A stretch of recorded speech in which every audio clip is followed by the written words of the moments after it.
Tangkul community. I was lucky to be there, and one of them.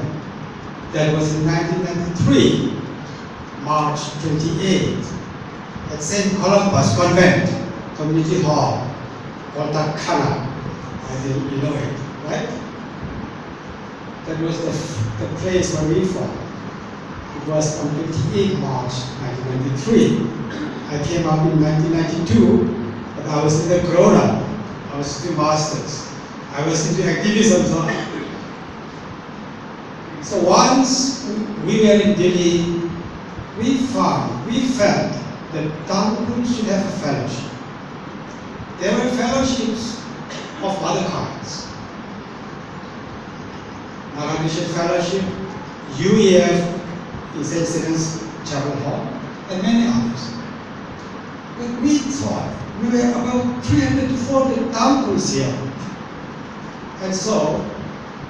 And also the circumstances also compelled us, because there were so many Tangkuls who were not really into going to church. That is one big challenge. I'm just collecting a few points. I'll stick to my short explanation. So we started. We faced so many challenges even within the community itself, within the Tangkul Christian members itself, and also in the Naga community. Those days, the Nagas thought that LCF was enough, so no other churches should be established, founded. Just after more than 1 year or so of the foundation of DCFT, some problems came. I happened to be the president of the Naga Association in Delhi. He came to my office, but somehow we saw that a Christian church is not only for students, it is also for the elderly people. It is for the community, not for the students per se. So it was ruled for the DCF, in favor of DCF. DCF was one of the first churches, fellowships in the Naga community. Well, there were so many hurdles on the way, and also in 2010 we faced another problem. I did not say much. There was some kind of remaking of a new thing. And now we are 2010, 11, 17, we are 6 years now. But if we say the CFD, we have to take the whole of the term, which is 24 years, maybe after 2 days.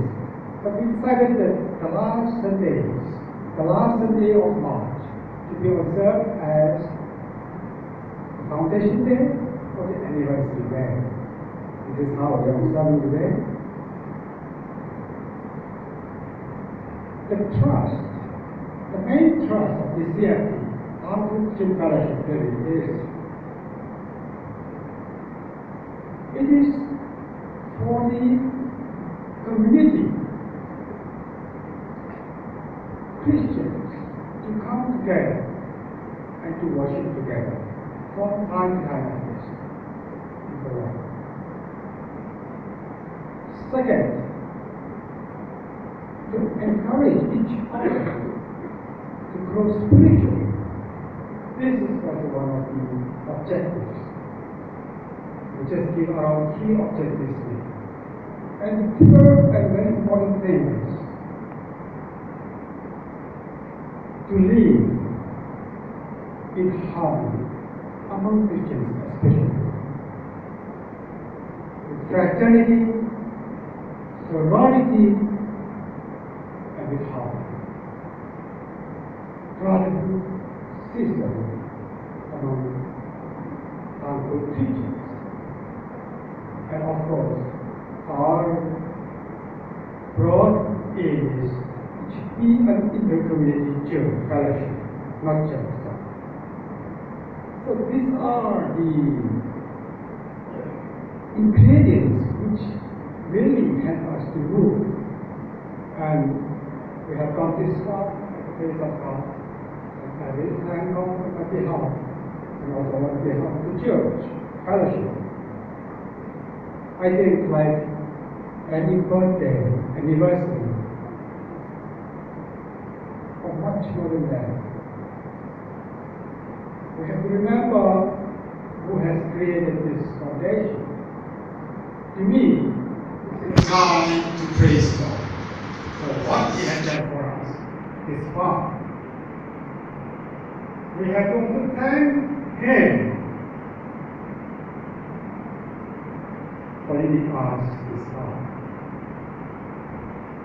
And I also feel that as a Christian, we should also seek His blessing so that we are blessed today and we are blessed in the way we should be going. And this is what I think we should be doing today. And this is what I feel as a Christian should remember at this. If not now, maybe of the church. Because only the church will not suffice, but full of the church. Our life should be a testimony to what we do. And thank you so much for your ear. Thank you.